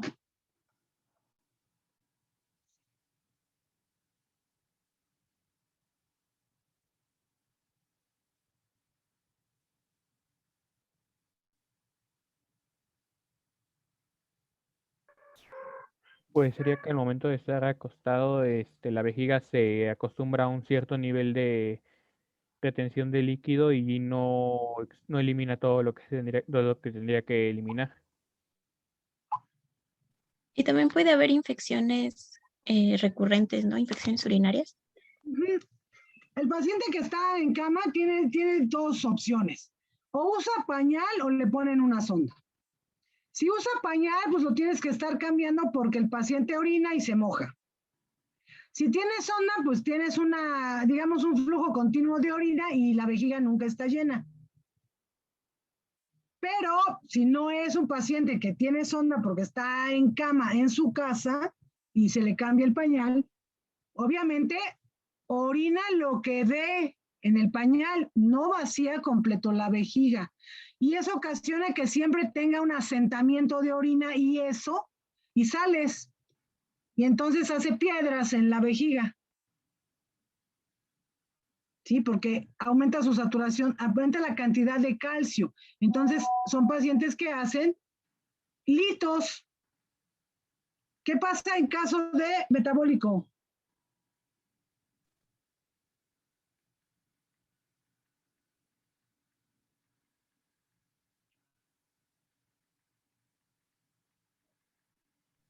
Pues en caso de la resistencia a la insulina sería porque al no realizar una actividad específica, ya no se requiere tanto la entrada hacia lo que son los receptores de insulina y disminuiría el efecto de la insulina, aunque se seguiría produciendo la misma cantidad, también dependiendo del tipo de dieta que esté consumiendo el paciente. ¿Sí? Los pacientes ancianos o durante la fisiología, durante el envejecimiento ocurre que hay ya de por sí resistencia a la insulina. Entonces, son pacientes que hacen hiperglicemias aunque las dietas sean escasas. Entonces, eso también lo tenemos que considerar porque entonces un paciente senil que hace hiperglicemias obviamente hace deshidratación y se complica. ¿Sí? ¿Qué pasa con el paciente a su nivel cognitivo o cognitivo?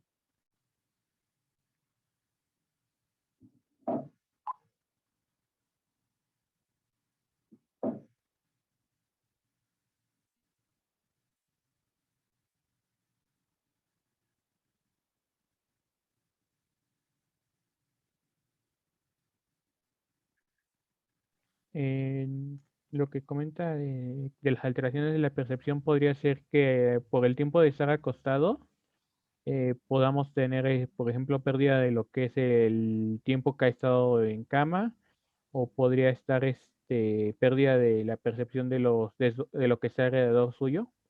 Exacto. Ellos ya tienen problema de la percepción, entonces ya cuando tú les dices cerca, lejos, la cama a la altura de la cama, qué tanto tienen de lejos el buró, la silla, la puerta, ya no saben. Y eso hace que si logran levantarse, se caigan. Quieran tomar la perilla de la puerta y no está a la distancia que ellos calculan, está más lejos y se caen. Ven la silla y creen que está a cierta distancia y no es cierto que está a esa distancia y se caen. ¿Sí? Y obviamente psiquiátricamente pues tienen depresión y ansiedad o se vuelven silenciosos y no te platican, no quieren hablar, o al contrario, se vuelven gruñones, groseros, te avientan todo, te corren. ¿Qué le pasa gastrointestinal? ¿Puede haber reflujo gastroesofágico o anorexia? Tanto como anorexia, no. Te rechazan el alimento por la depresión, pero hambre sí les da. Y obviamente el reposo hace disminución del tránsito intestinal, se estreñen, que de por sí pueden ser pacientes estreñidos, hacen impactación fecal o hacen cuadros de oclusión o suboclusión intestinal y terminan en el hospital con laparotomías exploradoras porque hacen datos de oclusión. Entonces, fíjense todo lo que le puede pasar a alguien nada más por no levantarse o por no ayudarlo a levantarse. Entonces, fíjense, en el lado izquierdo tenemos justamente donde están las señales del 1 y 3, son fracturas vertebrales. Esas imágenes que les dicen, estas no tanto se ven así, pero son imágenes que les dicen que son de pescado. Está comprometida la parte media del cuerpo y al disminuir la altura hace como un moño, parece un pescadito, entonces les dicen en imagen de pescado. Aquí la 1 quizás sea más visible, que sea como esa imagen que les comento, que la 3, en donde la compresión no es tanta. Del lado derecho, ¿qué estudio es? Una tomografía.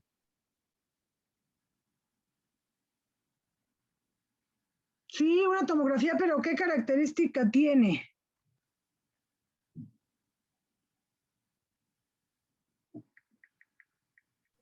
¿Tiene contraste?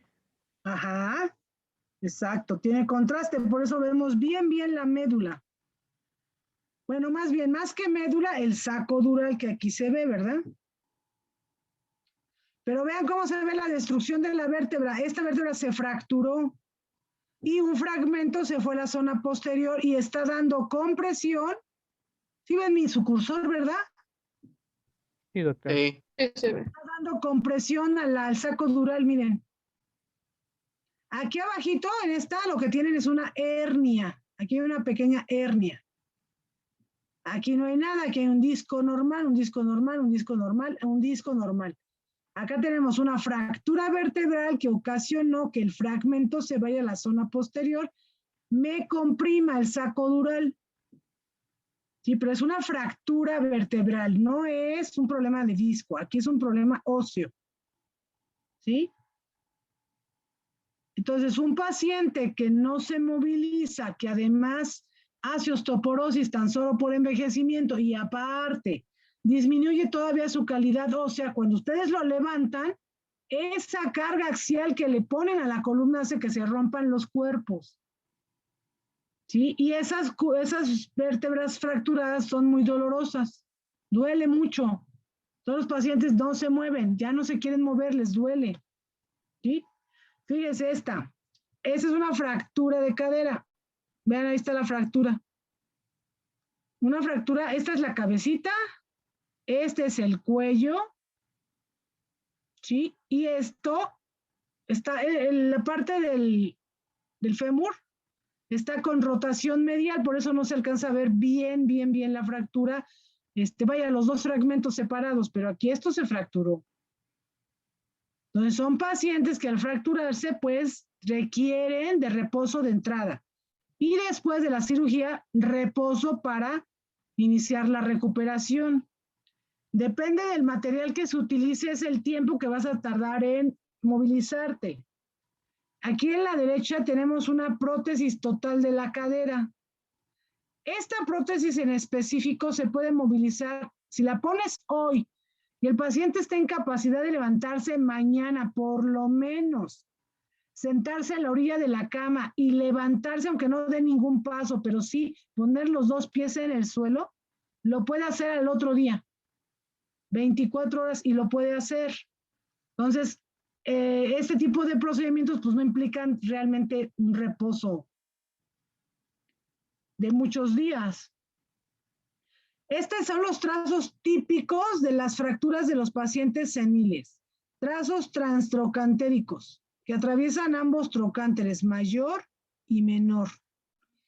Aquí ya tiene datos de artrosis, pero ahí no se fracturó nada, la cabeza está íntegra, el cuello está íntegro, pero el problema fue transtrocantérico y obviamente requiere de este tipo de procedimientos.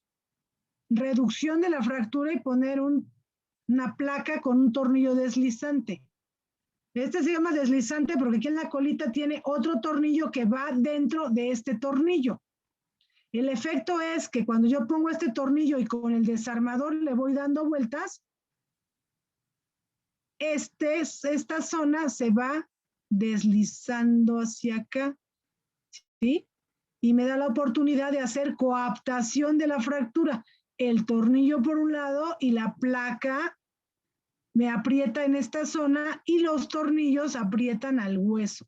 Y eso me da la posibilidad de que sea una fractura que quede estable y que aunque no haya consolidado completamente, yo pueda mover al paciente. Entonces no necesito dejarlo en reposo hasta que consolide. Ya con este implante, ya con esta placa y este tornillo, yo lo puedo movilizar. Si los pacientes se fracturan como aquí tenemos un cuerpo vertebral, otro cuerpo vertebral y aquí cuerpos vertebrales, pero aquí se deshizo la vértebra. Aquí va una vértebra. Completamente se deshizo y obviamente el espacio que le tocaba pues ya se colapsó y las vértebras de aquí descendieron y me dejaron un espacio muy pequeño. Eso produce una deformidad en gifosis, vean. Eso también produce mucho dolor. Por eso es que se estabilizan. ¿Qué hago? Pues le pongo tornillos a las vértebras de arriba, le pongo tornillos a las de abajo, distraigo el segmento, le hago espacio aquí, le doy espacio a la vértebra y la lleno de injerto. La puedo llenar de injerto, de hueso, y entonces este sistema me va a dar la estabilidad y la alineación de la columna para que aquí yo pueda poner injerto y ese injerto se integre adecuadamente y me haga una nueva vértebra.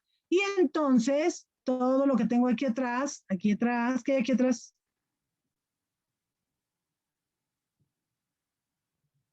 La médula espinal. Exacto, mi saco dural. Entonces tengo mi saco dural libre y no se está comprimiendo. ¿Sí? ¿Qué estudio es este?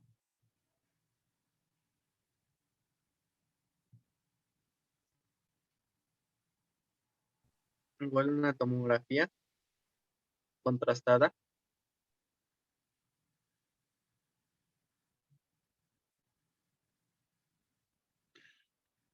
Una tomografía contrastada. ¿Y qué tengo? ¿Qué ven del lado derecho? La imagen del lado derecho es una radiografía, ¿no? Es una radiografía que, pero ¿qué ven? ¿Qué se ve de raro?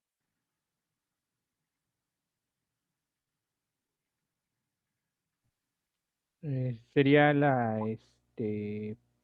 bueno, en la vértebra que se centra en el medio se ve más, es como si tuviese un objeto en la parte interior. Entonces, lo que tenemos del lado izquierdo, efectivamente es una tomografía contrastada y donde están las flechas son fracturas vertebrales. ¿Sí ven cómo están los cuerpos todos apachurrados? Entonces, ahí Sí. no hay problemas en los discos, es en la vértebra. Y del lado aquí donde está la flecha gorda, aquí tenemos otra vez disco aquí, disco acá, pero todo aquí colapsado. ¿Qué tratamiento le puedo ofrecer al paciente? Como es el cuerpo vertebral, le puedo poner cemento. Y le pongo cemento. Esto blanco que se ve aquí es cemento. Cemento con el que yo fijo las fracturas, las prótesis. Entonces, localizas la vértebra con rayos X. Hay un aditamento para inyectar el cemento todavía que está líquido. Lo inyectas aquí y ¿esto qué va a hacer?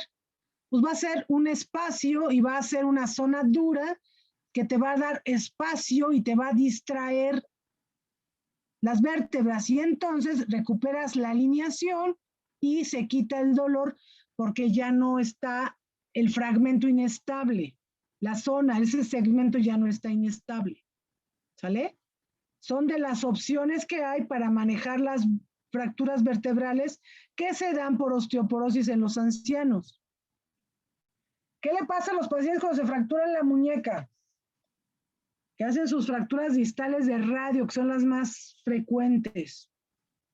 Aquí tienes la fractura, una fractura con una deformidad en tenedor, ¿sí? Aquí está la imagen de la fractura, donde tienes colapsada toda la metáfisis distal. Todo esto está acá abajo. Todo esto desde aquí debe de ir montado acá. Entonces imagínense la deformidad.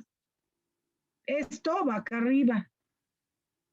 Entonces, opciones de tratamiento en caso de estas fracturas es, primero, poner un fijador externo que lo fijas con 2 clavitos al radio, 2 clavitos al segundo metacarpiano y le pones este aditamento donde le das vueltas. Le das vueltas y ¿qué pasa? Esto se va hacia arriba, hacia arriba, hacia arriba, porque separas esto de esto y entonces le das altura nuevamente, longitud y recuperación de longitud al radio. El radio debe de ser siempre más largo que el cúbito, siempre. Entonces, haces esto y luego le fijas, le puedes poner para que no se te mueva 2 clavitos. Y mantienes esto durante 8 semanas hasta que esta fractura consolide. Una vez que consolida, le quitas todo y lo rehabilitas. Pero ahí fue una fractura de la diáfisis del radio, entonces. No, fue metafisiaria, aquí está, mira. No se fracturó la diáfisis es esta. Ahí está la diáfisis, ahí no se fracturó. Antes fue la metáfisis. Se fracturó la metáfisis acá. ¿Sí? Justamente atrásito de la muñeca. Aquí es donde se fracturó. Entonces, la opción de tratamiento en este caso es, porque está colapsada, es hacer una distracción con un fijador y poner un par de clavos para fijarla. Y luego mantienes la posición durante unas 7 u 8 semanas. Consolida todo y le quitas todo. Y la idea es la rehabilitación. ¿Qué pasa si tienes una de húmero? Miren esta. La cabeza humeral se ve, digamos, más o menos íntegra, pero vean, este es el troquíter. Está desprendido. El problema con estas es que aquí que se inserta. El deltoide. No.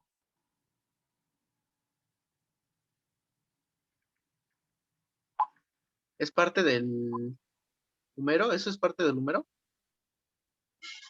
El bíceps braquial. Número, esto se llama troquíter, porque es importante, muy importante. pues pueden estar ahí insertados los músculos subescapular.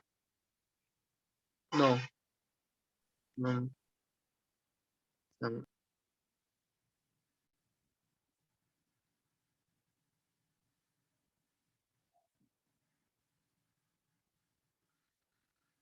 ¿Qué se inserta ahí? Es donde pasan las inserciones del músculo bicipital. A ver, ¿dónde se inserta el bíceps del bíceps?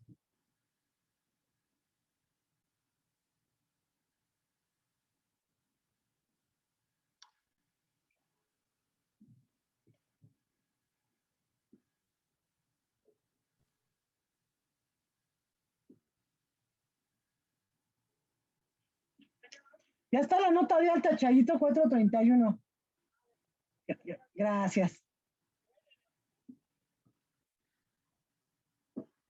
¿Qué se inserta en el troquíter? El infraespinoso, el redondo menor, el supraespinoso. Donde se insertan los músculos del mango rotador, entonces necesariamente debo de tener esa estructura íntegra, no la puedo tener inestable, porque entonces me va a alterar toda la movilidad del hombro. Por eso es que en esta de la derecha lo mismo. Aquí tenemos una fractura subcapital, la cabecita, aquí está, pero se fracturó justamente abajo. Entonces, el problema de las fracturas de húmero a nivel de la cabeza es que sufre las estructuras de inserción del mango rotador y también se necrosa la cabeza porque la irrigación de la cabeza humeral está en el cuello. Y si se fractura, entonces sufre la nutrición y se muere la cabeza. Por eso es que en caso de pacientes seniles con fracturas de cabeza de húmero de cualquier tipo, la opción quirúrgica es una prótesis. Y esta es una prótesis. Tiene un vástago que va dentro de la diáfisis y una cabecita. ¿Sale? Sí, Es en doctor. caso de húmero. Sí, doctora. Ay, ajá. ¿Sí? Perdón, le dije sí, doctora, y se me atoró un gallito. ¿Qué pasó? ¿Ya nada? No, doctora, nada más le confirmé. Perdón. Bueno. Listo. Ahora, ¿qué otros padecimientos que no son fracturas pueden tener además los pacientes durante el envejecimiento o que también ya son parte del envejecimiento? Y es la osteoartrosis, que es un problema degenerativo articular que puede afectar algunas o todas las articulaciones. Lo más frecuente que se afecten son las articulaciones de las manos, específicamente las interfalángicas proximales y las interfalángicas distales, que ocasionan esta imagen. Así son las manos del paciente artrósico. O que también les genere problemas articulares de las rodillas. Esta es una deformidad en varo de las dos. O que incluso te puedan dar daño articular de la cadera unilateral o bilateral. ¿Sí? Entonces, acá arriba tenemos una deformidad en varo, es una rodilla de charrito, en donde el espacio articular pues está severamente dañado, más esta. Son rodillas que son candidatos ideales para la colocación de prótesis. Y esta cadera igual, aquí la cadera izquierda se ve bastante bien todavía. Su cabecita esférica, su cuello, trocánter mayor, trocánter menor y el fémur. Pero vean esta. Esta cadera en específico más bien está con una secuela de un problema que ocurrió, puede ser en la adolescencia o incluso antes. Si se ven esta cabeza, si esta la cabeza, ahí está, es esto. ¿Sí? Pero no es una cabeza esférica. ¿Cómo está? Irregular y agrandada. Está grandota, pero ¿qué tiene? ¿Está esférica? No. ¿Cómo está? Pues sin forma y asimétrica. Se ve como si estuviese aplanada Plana, como la si lo parte de hubieras la articulación. un golpazo ahí, está plana. ¿Sí? Es una coxa plana y es una coxa generalmente secuela de una necrosis avascular de la cadera que ocurre durante la niñez o la adolescencia. ¿Alguien va a darle Calvé-Pertes y espifisiolistesis?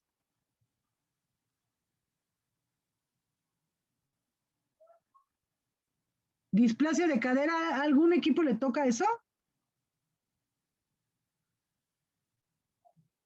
Si quiere, checo. Deme 30 segundos. Si no, eso yo se los doy, pero no recuerdo si se lo di a alguien. Si no, lo vemos para que sepan exacto qué les estoy diciendo. ¿Listo? Gracias, doctora. Entonces, también parte del envejecimiento es esto, la osteoartrosis.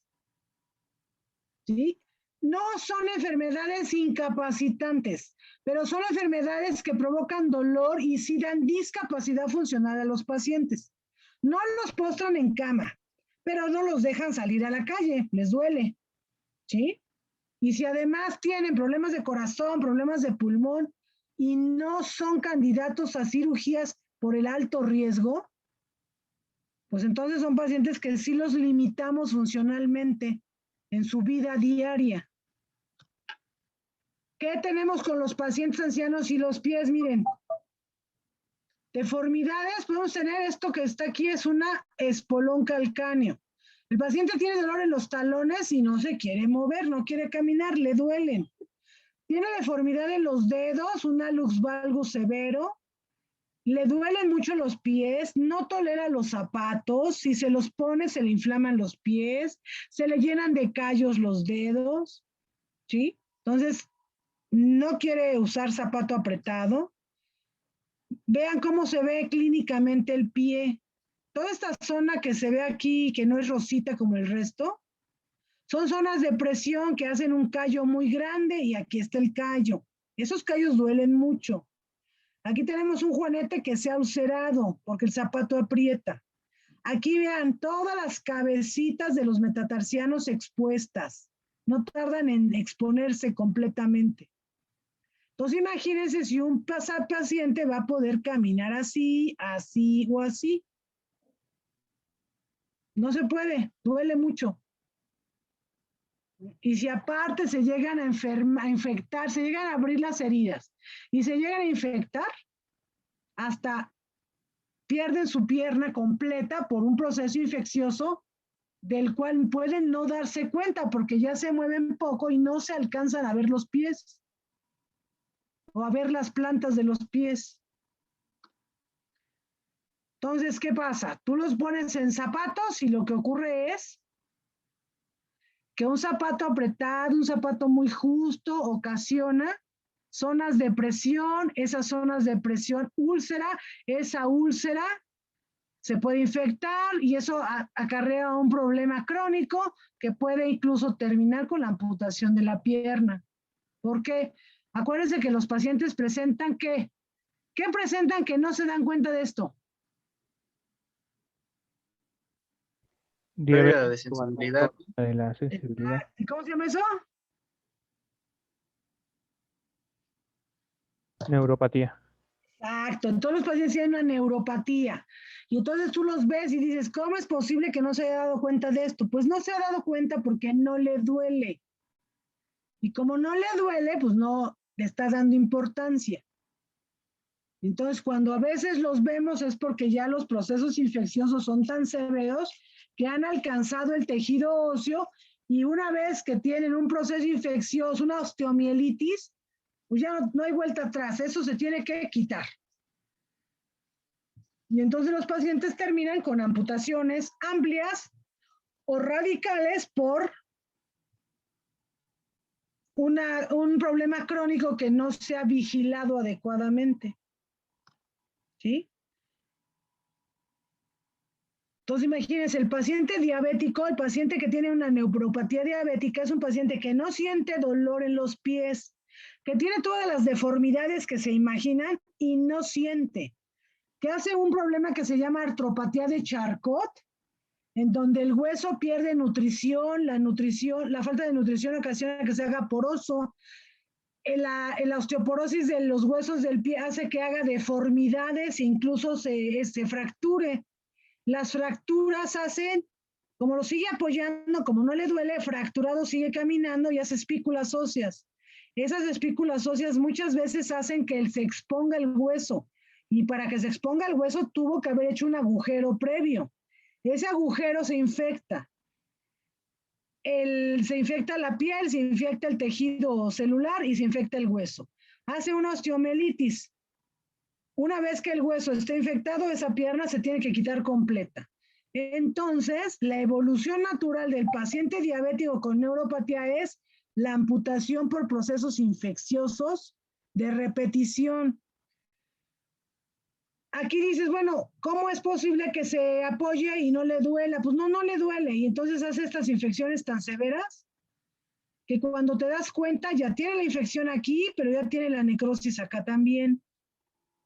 Entonces, de difícil manejo porque le limpias aquí, le quitas el dedo y ya quedó con un dedo menos. Al rato se pone a caminar, como no siente, vuelve a hacer un hoyo aquí y se va otro dedo. Pero como no es un problema solamente del pie, sino es un problema sistémico, ya no tiene pulsos, la sensibilidad está alterada y eso ocasiona que terminen en amputaciones supracondilias muchas veces los pacientes diabéticos con neuropatía. ¿Sí? Y todo esto sí es prevenible.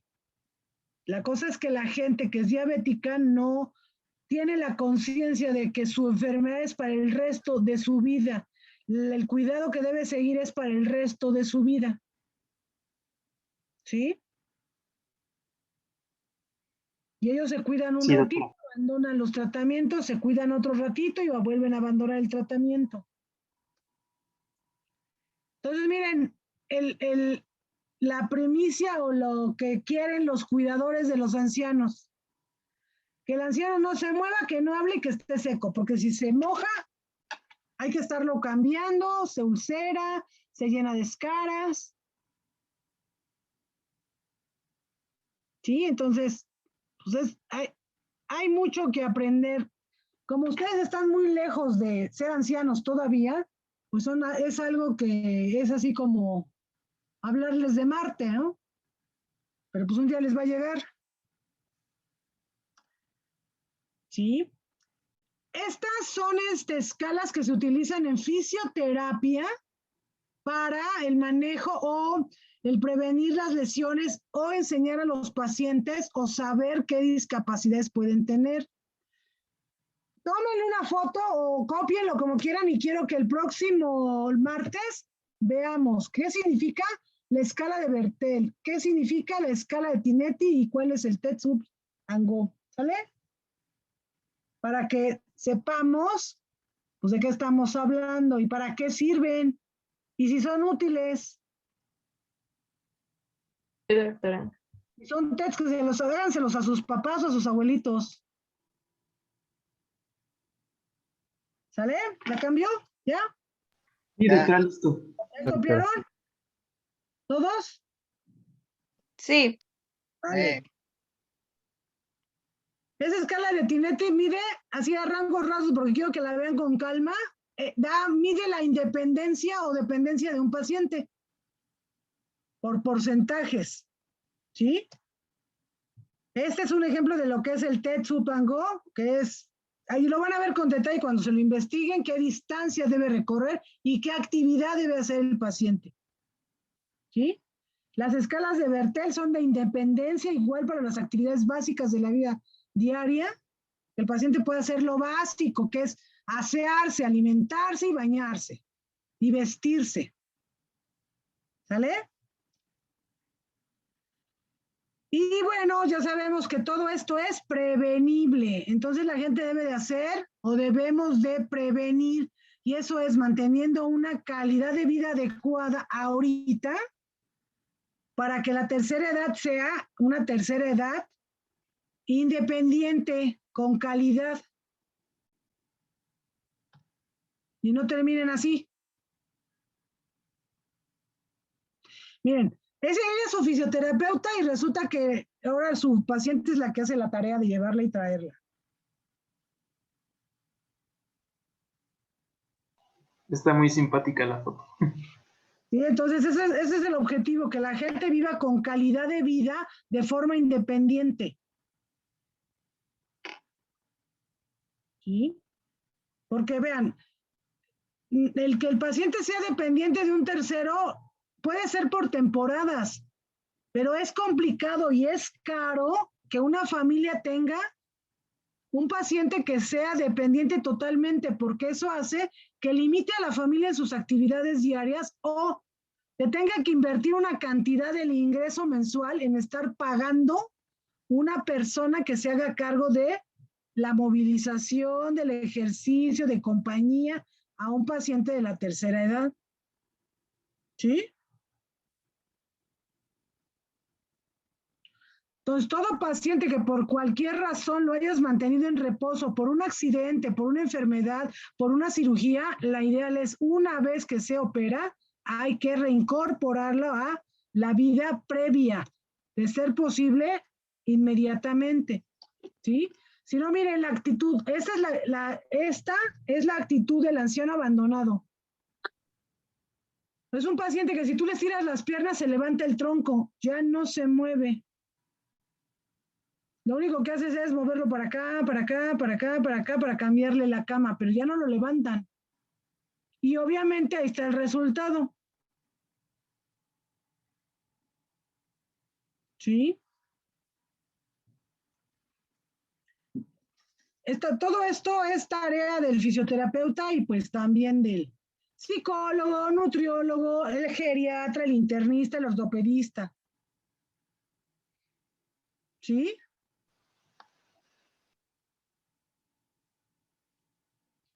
Creo que ya acabamos. ¿Listo? ¿Tienen alguna duda de esto? Creo que no, doctora. No, doctora. No, doctora. No, Ya quedan sensibilizados para que sepan cómo se manejan a los pacientes de la tercera edad ahora que lleguen al hospital. Sí, doctora. Doctora. Sí, doctora, definitivamente sí. Bueno. Eso también, cópienselo, compréndanselo. Ese salmo.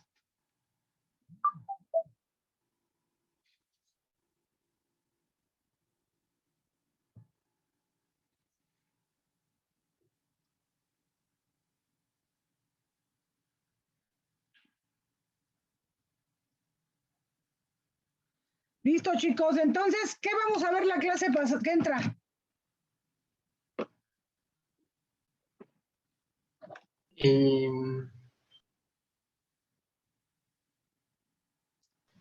Queda pendiente, creo que parálisis cerebral infantil y después,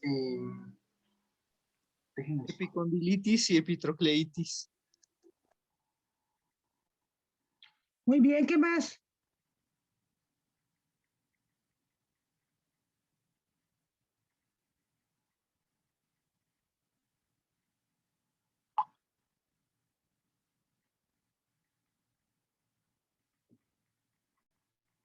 No, vamos a ver, ese es el rápido, ese tema.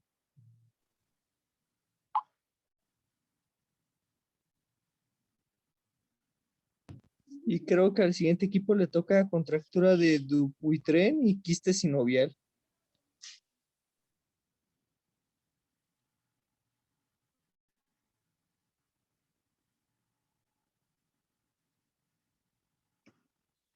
¿Qué más? Perdóname, ¿no te escuché esa, el último? Ah, creo que al siguiente equipo después de la epitrocleitis le toca contractura de Dupuytren y el quiste sinovial. Ah, sale. Muy bien. Listo. Entonces empezamos con eso y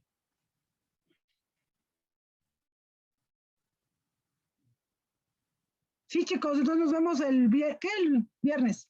Sí, doctora, viernes. Entonces empezamos con epicondilitis y epitroclitis. Dale, cuídense mucho. Igualmente, doctora. Muchas gracias por la clase de hoy. Vamos con eso Hasta que luego, me doctora. dijeron. Hasta Buenas luego. noches, doctora. Todavía no termina la doctora. Esperen, chicos.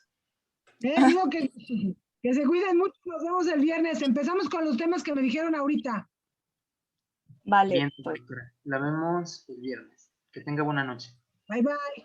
Ustedes Hasta también. luego. doctora, que tenga Hasta buena luego, noche. doctora. Hasta luego, doctora.